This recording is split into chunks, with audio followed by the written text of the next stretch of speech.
amazed and spoiled and a little intimidated now because there's so many of you. There's no longer a clear path to the exit, so I'm here. So hello, I'm J Michael Tatum, but I assume you know that. That's what you've been waiting in line for. I hope anyway. I wouldn't wait in line for me, so I don't know what's wrong with you. I know me, so I'm like, I wouldn't wait 2 minutes for that guy.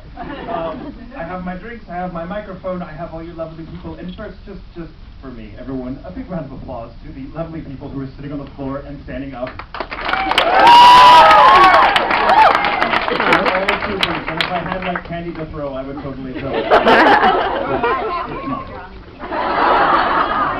No.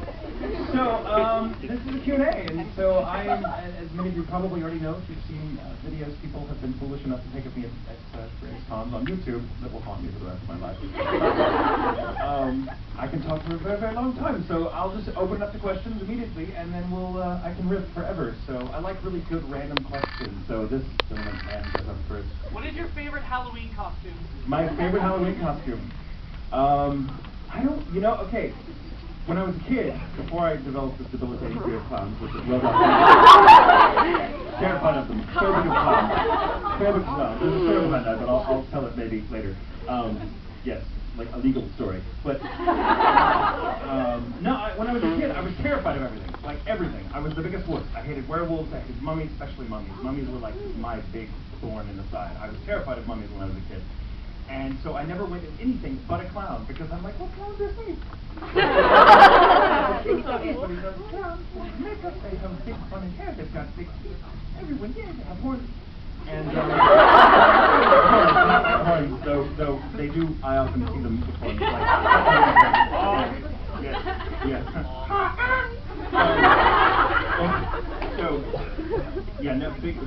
Big lesson for all of you. If you do have a debilitating fear of clowns, never ever tell your friends. Because they're like, happy birthday, we got you a bunch of clowns. All your friends will then take it upon themselves to cure you through immersion of that fear. And it doesn't work. Yes, it doesn't work. Mike McFarlane, how many of you are familiar with Mike McFarlane? Yep. Great actor, voice director. He's been at Funimation for a long time. He's the director of Full Metal Alchemist and many other really fun things in one day. And a very dear friend of mine who thinks it's hysterical that I am frightened of clowns. Well, I really am frightened of clowns. Like, I will either run or just beat clowns up. If there's no way out, then I just go into windmill mode. On my way through the circus.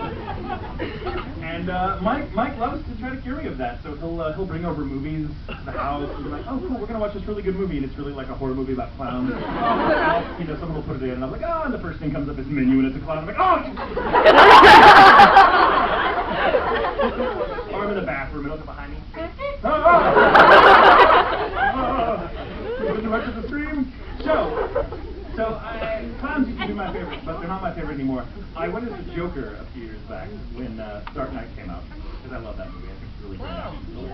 And God love Heath Ledger, may he rest in peace. But that was the year that like every guy was going to go as the Joker, and quite a few women, as it turned out. And so I was like, you know what? I can do that better. Maybe. And I did. I had someone make the costume for me, and I drew my hair out, and we got extensions, and we did this great side job. And I had a makeup artist do the whole thing for my mouth. And it was really frightening. But it wasn't a clown, you see, because it's a Joker, and the Joker's not a clown. That's totally shut up. No, it's not.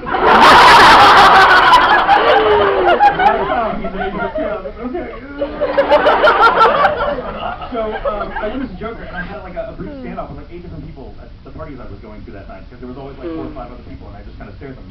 Yes, you have a problem? You have a problem? You have a problem? And we kind of walk in circles and walk away.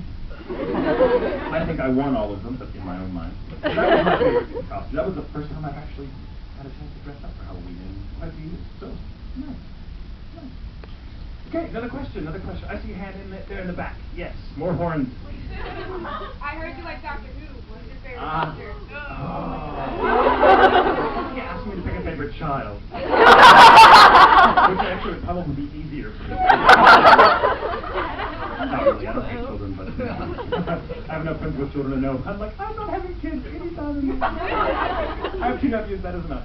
I've been watching Doctor Who since I was a kid, which was a while ago. And not long enough ago that I like watched the original series in '63. Thank you very much. For those of you like, oh, we've been watching it since the Civil War. No.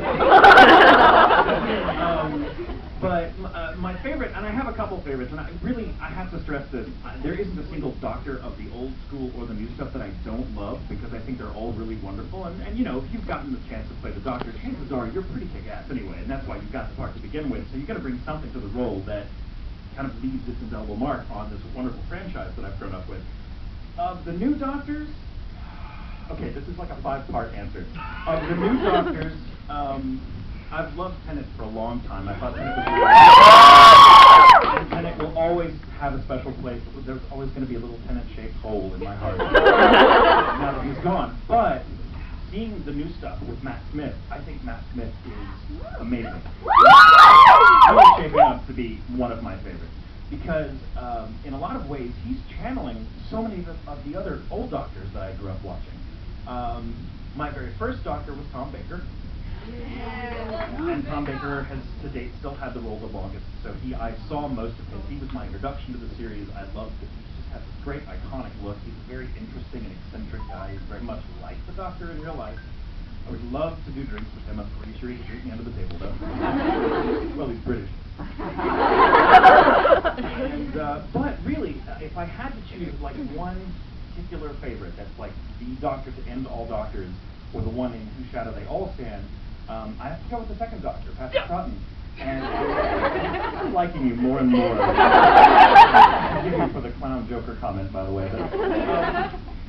But Troughton, and this is, for those of you that haven't seen Troughton stuff, it was when the show was still in black and white. Sadly, Troughton's stuff, much of it does not survive because the BBC back in the days before there was ever any thought of, oh, there'll be this thing called home video and we can sell it to people then. They would just clear space in the vault by just burning old stuff that they never ever intended to rebroadcast. So a lot of the first of the 3 Doctors stuff is gone forever. A lot of the audio survives because that was saved in a different format, and so a lot of them are available like in audiobook sometimes. At least one of Troughton's stories, they completed the second 2 parts of it that had been missing for decades by flash animating the audio track, which was pretty cool. But Troughton had the hardest job of any Doctor because William Hartnell, the very first Doctor, he had the role for 3 years. Everybody loved him. Children all over the UK grew up with this guy as like their fairy grandfather. And I think that sounds wrong, but you know what I mean. And when he left the role and they wanted to continue doing the series, Troughton stepped up and said, I would love to do this, but they're like, well, the only way we're going to do this, you cannot play it like Hartnell did it. We cannot pass you off as Hartnell. It's going to have to be a completely different portrayal. So they came up with this whole idea of regeneration, where he could be a completely different personality, but still have the same core values that every Doctor has. And he was such a departure from Hartnell that at first, everybody panned him. Everyone hated Troughton. They're like, where's Hartnell? You know, we hate this guy. He dresses in baggy clothes. He's goofy.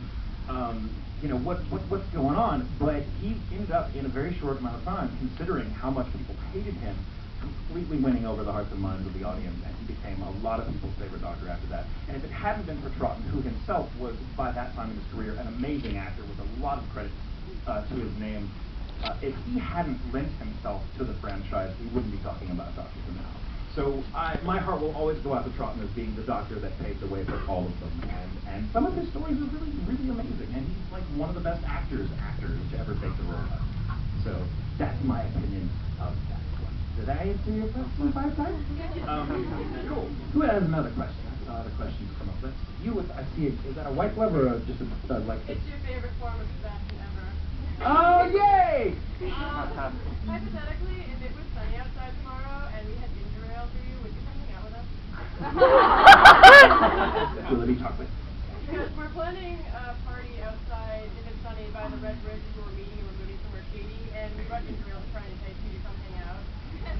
Now, what part of the sun? Like, if it's raining, this isn't going to happen? If it's raining, it's going to be outside, underneath the blue, like, thing, the little awning thing that's outside, like, the direction. I may talk to me after this. It's from 2 to 5. I figured if you stop by before your guest autographing, you know, get some refreshments and whatnot. If you need chocolate to come, I will bring chocolate. Yeah, we have cake. Oh my God, I know cake how to and make games red and velvet cookies. cake. Red velvet cake. This is gonna turn. You've been on movie 2 now. Like people are gonna bring like roast duck and. Hello, come. I would definitely try. I would love to. Thank you for the invitation. You said there's ginger ale. So. Yes, there's an event on Facebook if you need a reminder of the time. Just look up One Hell of a Picnic and it's... I will definitely try to stop by. What time is it again? It's 2 to 5. I invited you to the event. How did you invite me to the event? I know you're on Facebook. I'm on Facebook like once a week, if Yeah, that. I know. I'm never on I sent you a Facebook. message like a month ago and I was like, you didn't reply yet. That's I okay. don't reply to anybody else. I'm so sorry. I'm like, it doesn't I take it just personally. look forward to you coming. So I'm such an old man on the internet. So you saw the original Doctor Who? Well, what? I heard Doctor Who thing. Question? Go ahead, ask your question. So what is your favorite kind of candy? My favorite kind of candy? Chocolate. Anything chocolate. I love candy. I love candy, but my real vice, and thank God it's never going to be illegal in this country, at least if it is, I'll have to move, is ice cream.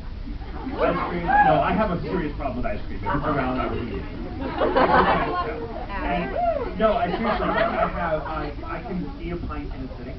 It's not, what is this? This is an appetizer for the real ice cream. There's a point in my life a couple of years ago when I realized how disgustingly I eat ice cream because it was really hot outside, where in Texas it always is. I will just take, you don't even need a spoon for the pint stuff. You get big hands like me, you just crush the bottom of it and just eat it like a push pop. You're like, and you make a couple noises and you cry. What is it?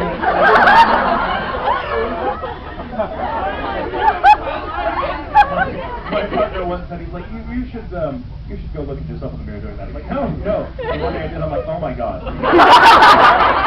And every time he leaves the house, he's eating, I'm like, yeah, bring me back a pint of like Rocky Road or whatever ice cream you've got. I like just Dutch chocolate because, I love Rocky Road and cookies and cream and all that stuff, but those are just, they got chunks of things in it. They're just obstacles to my goal. Roadblocks. I'm like, no, I just want to get this in me as quickly as possible. I don't want to So he one day brought me back a gallon. He's like, look, here, have a gallon so I can quit bringing you pints every day. This will last you. And I'm like, sure. And I'm the only one that has it likes ice cream, so I just eat out of the carton like a complete flop. I feel I know you people, so I'm sharing this with you.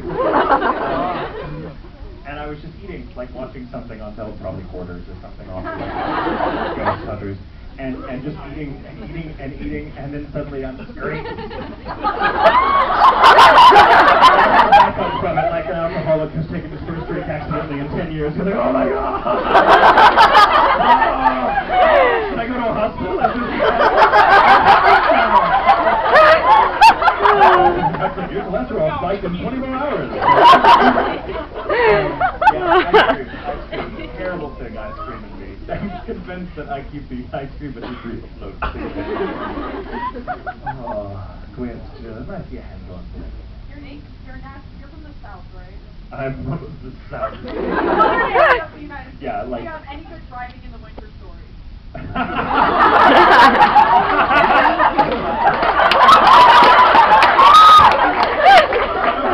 Okay, I'm from Dallas, Texas, which is apparently one of the big cities in Dallas. Or in Dallas.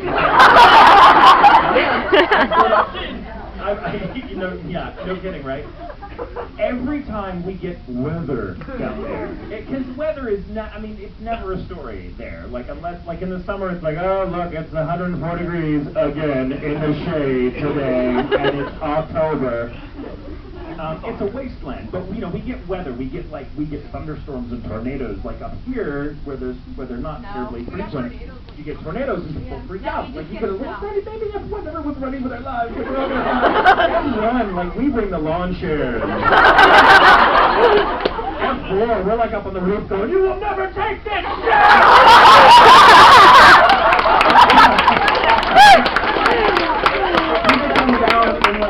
During tornado season, and they think Texas is full of a bunch of just rough and tumble, like, yeah, when it snows, we all become 4-year-old girls. They will be buildings, the ice and the snow, and it's usually ice. Like, we'll get snow and mostly ice, and it coats the roads. It happens at least 2 or 3 days a year. I know you're all like, screw you. I know, I'm from Ohio. I know. Okay, so you get this, okay, but see, in Ohio, places like that, you guys are ready for it. When it's snow, you're like us with tornadoes. You're like, you will never think this shit. You keep change in your pocket.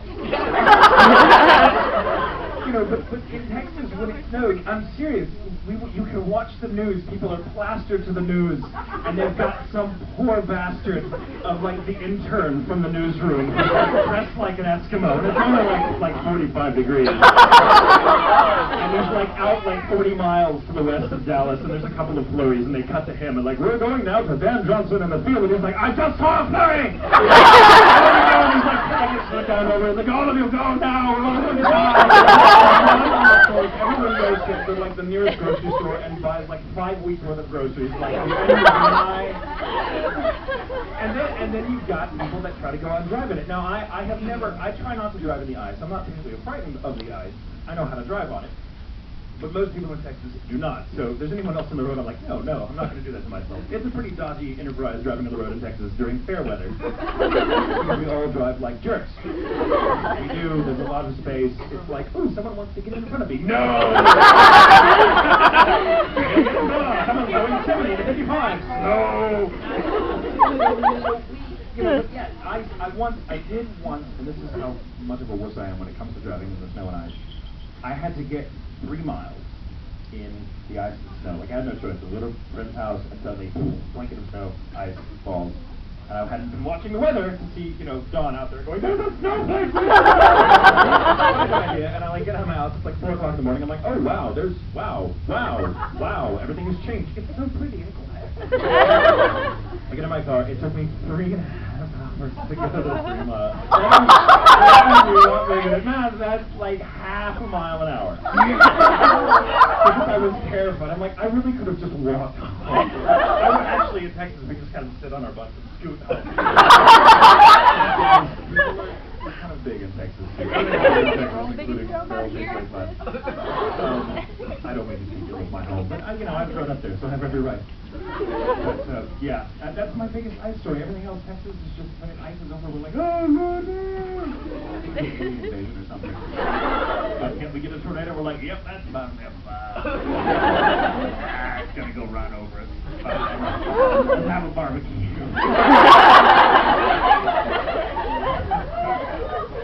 Who has another question? I see a hand do with that with the little ear. Yay. Portcon is known for its shenanigans. What's the craziest thing you've seen here so far?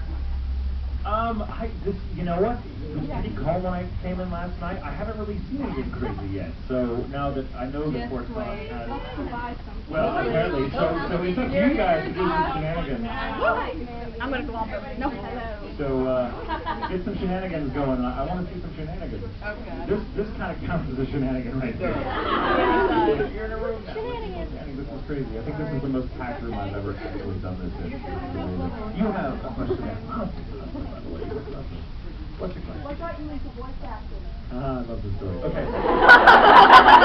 I was tricked into it. Absolutely true. I had wanted to be an actor when I was very young, but I also wanted to be a musician, composer, blah, blah, blah, blah, blah. Something artsy. And because, there's no, like, undergraduate program for serial killers. It was like, please be more constructive, do something artistic. And so I acted a lot when I was a kid. I was on stage a lot. I did